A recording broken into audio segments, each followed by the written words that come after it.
Bonjour, c'est Yannick de Progresser en photo. Alors dans cette vidéo, on va faire un petit comparatif parce que récemment j'ai changé mon téléphone et j'ai tellement été bluffé par la qualité des photos que je me suis posé la question, est-ce que dans certaines situations, quand j'ai pas envie de m'embêter à prendre tout mon matériel photo, si je veux être discret, est-ce que le téléphone ferait pas l'affaire? Alors pour ce faire, eh bien, j'ai fait cette petite installation. Donc j'ai un Sony A7 III, donc hybride plein format Sony, avec un 1635 f4. Et j'ai monté dessus mon nouveau téléphone qui est un Huawei P30 qui est réputé pour ses photos et qui reste à un prix très abordable. On n'est pas sur des smartphones à plus de 1000 € comme on voit régulièrement sur les iPhone 11 ou Samsung S10, S20, etc. Celui-ci on le trouve aux alentours de 400 €, donc il a 3 objectifs. Et bien donc on va faire le comparatif. Alors pour ce faire, je vais prendre différentes photos dans différentes situations avec différents angles, différentes conditions de lumière, voir si on peut faire du flou d'arrière-plan. Et puis ensuite, ce que je vous propose de faire, c'est de nous retrouver devant l'écran. On va mettre les images côte à côte et on va voir si ça tient la route de faire des photos avec un téléphone. Alors si vous avez un bon téléphone et que vous faites aussi des photos smartphone, je vous inviterai aussi à mettre dans les commentaires vos retours par rapport à ça. Et moi, je mettrai aussi quelques liens sur le blog vers les téléphones qui sont réputés, sur lesquels j'ai pu lire les tests et qui sont bons en photo. Voilà, je vais aller faire mon petit shooting et on se retrouve devant l'écran. À tout de suite. Donc voilà, on se retrouve devant l'écran, j'ai fini le shooting, donc on va regarder les photos ensemble et on va voir un petit peu ce que ça donne ce téléphone par rapport à mon hybride plein format Sony A7 III.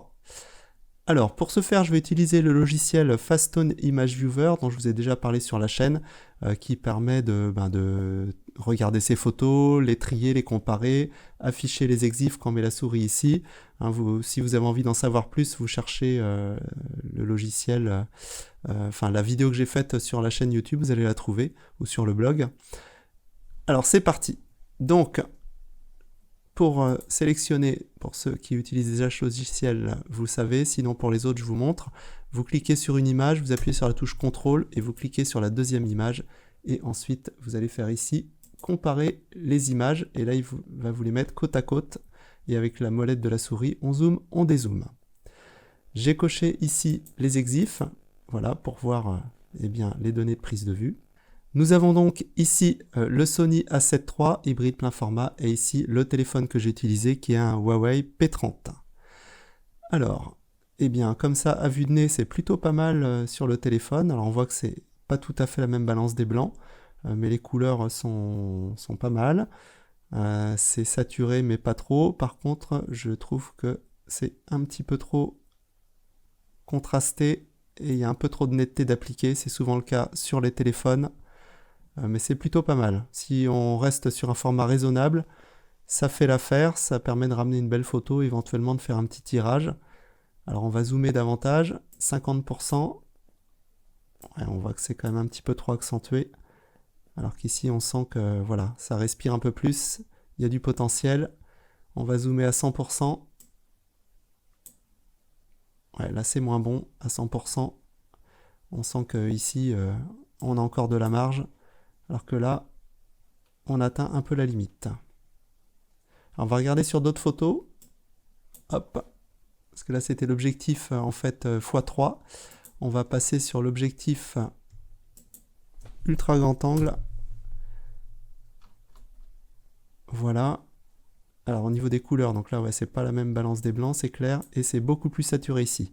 Alors pour information, sur ce Huawei P30, j'ai remarqué que quand on utilise l'objectif ultra grand angle, il a tendance à saturer beaucoup plus les couleurs que sur les autres objectifs. Je sais pas pourquoi, c'est comme ça, bon, ça peut se retravailler après, hein, bien sûr, mais c'est pour ça que vous voyez une différence assez énorme.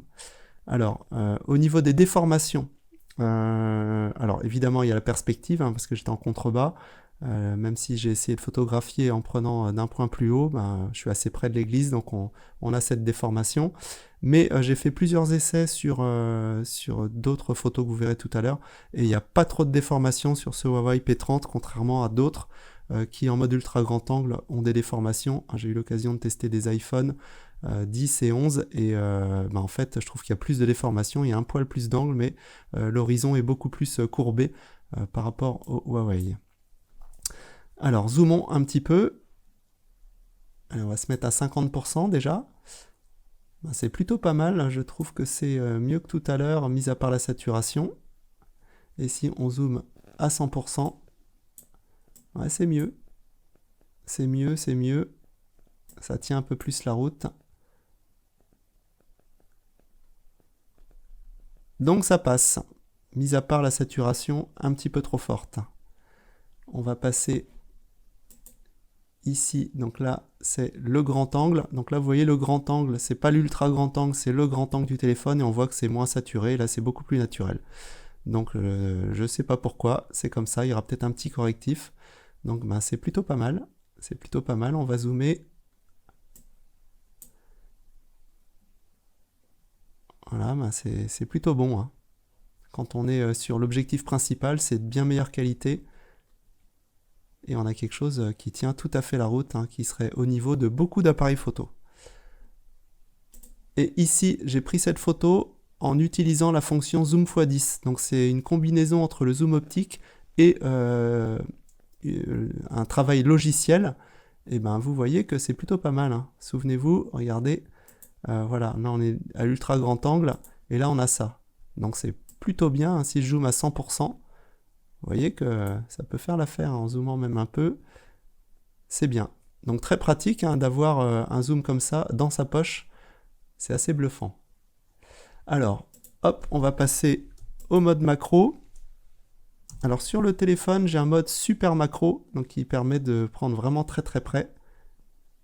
J'aurais pu prendre même un peu plus près, mais j'ai gardé à peu près le même cadrage que sur le Sony. Donc là, je suis passé avec le 28-75. Et voilà ce que ça donne. Alors il y a un petit peu moins de contraste et de saturation, hein, comme tout à l'heure. Hein. Puis mes réglages font aussi que là j'ai pris en JPEG standard, mais moi mon JPEG standard en fait, je mets la saturation à -2, contraste -2 et netteté -2. Comme ça, en fait, ça me laisse un peu de marge quand j'ai l'occasion de prendre des photos en JPEG, même si je prends surtout en RAW mes photos. Des fois, pour certaines photos, je prends en JPEG parce que voilà, j'ai pas envie que ça prenne trop de place et puis c'est pas des photos où je vais faire un gros travail de post-traitement. Donc vous voyez, ça passe avec des bons réglages, même en JPEG ça passe. Et donc pour comparer ici, eh bien c'est plutôt bien ce mode super macro. Ouais, alors on a toujours un petit peu de saturation et de contraste netteté, mais c'est plutôt bien. Ouais, assez satisfait. Alors, là, on risque de voir des différences. Les photos en intérieur. Donc, spectacle de magie, très très peu de lumière. Si mes souvenirs sont bons, bon là je suis à 2000 ISO, mais pas mal de fois ça a monté à 3002, 6004. Alors là, l'appareil voilà, a pris 200 ISO, mais bon là je suis à f1.8 alors qu'ici j'avais été à f3.2. Alors en petit format ça passe. Alors on voit quand même qu'ici c'est un peu moyen.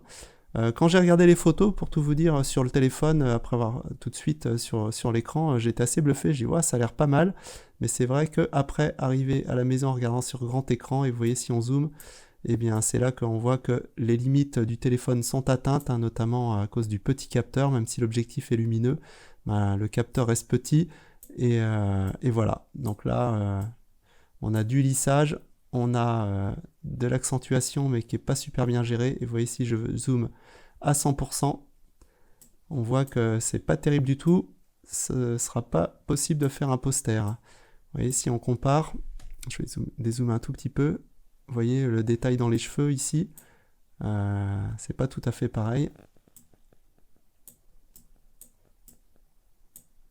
Vous voyez, on voit bien l'accentuation là, que ce soit ici aussi. Ouais, c'est beaucoup moins bon. Donc là, on atteint les limites. On repart dehors, paysage, en ultra grand angle. Donc toujours un petit peu plus saturé. C'est pas mal quand même. Et si on zoome, 50%, ça va aussi. Bon, c'est toujours un peu trop, y a un peu trop de netteté et de contraste. Mais c'est pas mal au niveau de la gestion de l'exposition et du détail dans les nuages. Je suis assez bluffé. c'est plutôt bien quand même. Et si on zoome, voilà, je trouve par contre il y a trop d'accentuation. Ouais. Ok. Alors, on va passer en portrait. Donc là, hop. Ici, toujours le A7 III. Donc là, avec le 28-75. Et ici, le téléphone en mode portrait. Eh bien, c'est plutôt bien. Alors, la balance des blancs n'est pas tout à fait la même, mais au niveau du rendu, c'est plutôt pas mal. On a ce petit flou d'arrière-plan hein, qui est généré artificiellement par le téléphone. Mais ça fait plutôt l'affaire. On va zoomer 50%. Ça passe quand même. On voit qu'au niveau des cheveux, ici, c'est peut-être un petit peu moins bon. Si je zoome à fond, ouais, là, ça floute un peu, donc il floute, ouais, il y a un peu moins de piqué au niveau des yeux. Pourtant, la mise au point a été faite sur le visage. Et là, on voit, c'est un peu bizarre, là, ouais. Là, c'est un petit peu moins bon. Mais c'est quand même correct, tant qu'on zoome pas à 100%. Alors, ici, on va comparer.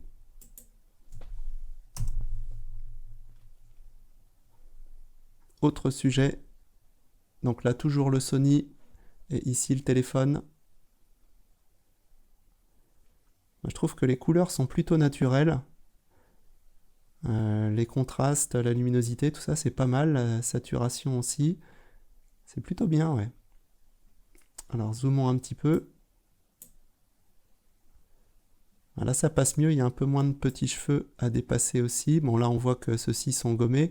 Mais c'est parce qu'on a les deux côte à côte. Si on regardait uniquement cette photo, si je mets cette photo sur mon site ou si je l'envoie à quelqu'un, voilà, ça passe. Là, c'est parce qu'on sait qu'il y a des petits cheveux qui dépassent. Bon, là, les logiciels ont encore un peu de mal hein, à gérer ça. Ça détourne et ça floute derrière, mais voilà. Hein, on voit aussi que le flou est un peu moins progressif. Ici, c'est net, alors que là, on voit que c'est beaucoup plus progressif. Là, c'est un peu plus flou et là, c'est très flou. Mais je trouve que le rendu est plutôt naturel et plutôt réussi. Voilà, après là, j'avais pris d'autres petites photos pour vous montrer. Un peu trop saturé. Détourage un peu moins bon. Là, c'est plutôt pas mal, c'est plutôt réussi. Un paysage. Donc voilà, eh bien, vous avez vu un petit peu ce que ça donne. J'aimerais bien avoir votre avis dans les commentaires. Vous-même, si vous utilisez un smartphone assez récent et que vous faites des photos avec, qu'est-ce que vous en pensez? Alors bien sûr, la conclusion de tout ça, c'est que l'objectif, c'était pas de faire un comparatif. Est-ce que le téléphone est meilleur? Est-ce que le téléphone va remplacer l'appareil photo hein? C'était pas le propos. C'était juste pour montrer un petit peu à quoi ça ressemble maintenant quand on a un téléphone récent plutôt dédié à la photo. Je trouve que ça tient plutôt la route. Évidemment, dans beaucoup de situations, l'appareil photo est irremplaçable. Je pense notamment à la photo sportive ou encore à la photo animalière. C'est sûr qu'avec un téléphone, ça va être compliqué d'avoir une biche au loin comparée à un boîtier APS-C avec un 200-600 par exemple. Mais par contre, dans beaucoup de situations, je trouve que ça tient l'affaire et je vais peut-être pas m'embêter tout le temps à prendre mon gros sac photo. Dans certaines situations, notamment les balades familiales, de temps en temps, le téléphone fera l'affaire, que ce soit en mode portrait ou en zoomant un petit peu. C'est tout à fait exploitable tant qu'on ne fait pas des grands posters. Donc voilà, écoutez, j'attends vos retours dans les commentaires, vos partages d'expérience, ce que vous en pensez, etc. Et puis moi je vous dis à bientôt pour une prochaine vidéo. Salut!